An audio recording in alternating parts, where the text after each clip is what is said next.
Olgierd von Everec. To this day, I do not know what caused Geralt to inquire after the contract posted by Olgierd von Everec. That famed Witcher curiosity? An ominously light coin pouch? Or perhaps it was some other, more nefarious force? Whatever the impulse, Geralt decided to visit the locally infamous nobleman and pursue the bounty on the sewer monster. From their very first encounter, Geralt knew Olgierd was a unique character.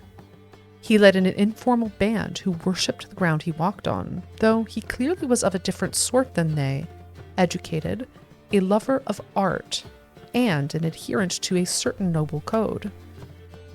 Yet Geralt also perceived something indefinable within the man, something years later he would call a void crying out to be filled. Geralt later returned to the estate where he had first met Olgierd and his band, and found the place in flames.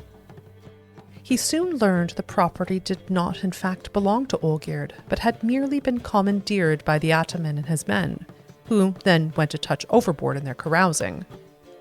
Olgierd did not begrudge them their pyrotechnic overexuberance, but the murder of the manor's lord he considered one cruelty too far, and ordered the wrongdoer beheaded.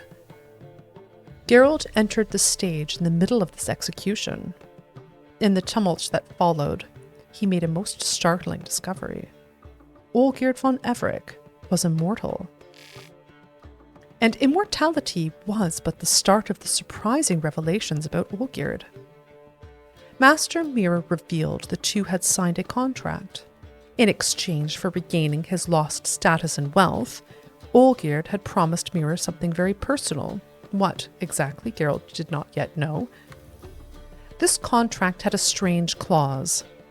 Before it could be considered complete and Master Mirror could collect his due, he had to fulfill 3 of Olgierd's wishes. He could not do this personally, however, but needed instead to make use of a proxy.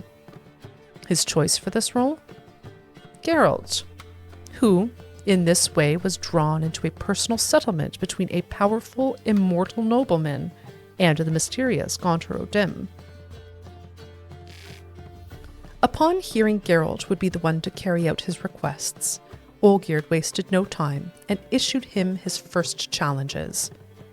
To bring him the house of Maximilian Borsodi, and to show his brother Vladimir the time of his life. Granting Olgierd's wishes had proven difficult but rewarding, for Geralt now knew a great deal more about the unusual nobleman, and the story that unfolded could have jerked tears from a cyclops. Once upon a time, Olgierd fell hopelessly in love with Iris, a beautiful young lady from a well-off family. Her parents accepted his proposal of marriage and all seemed set for a happy ending when a storm of misfortunes suddenly broke over the von Everec family. A chain of bad decisions and a few years of bad harvests had left the once wealthy family deeply in debt. Then the Borsodis purchased this debt and, with their brutal enforcement of its terms, drove the von Everecs into utter bankruptcy. After this, Iris's parents changed their mind about their daughter's future husband, revoking their approval of Olgierd and betrothing Iris to an Ofieri prince who had come to study in Oxenfurt. Out of desperation, Olgierd turned to Master Mirror, and soon won back his coin, influence, and, most importantly, his betrothed. All seemed well until he discovered his wish's unwanted side effect. His heart was slowly hardening into stone. Now the Witcher was on the verge of bringing the pact between Olgierd and Master Mirror to completion. Did this mean everything would soon be as it once was? Geralt was not so sure. One question kept nagging him. What was that something very personal Gaunter O'Dim intended to collect from Olgierd? Geralt did not have to wait long to find out what lay at the heart of the contract between Olgierd von Everec and Gaunter O'Dim.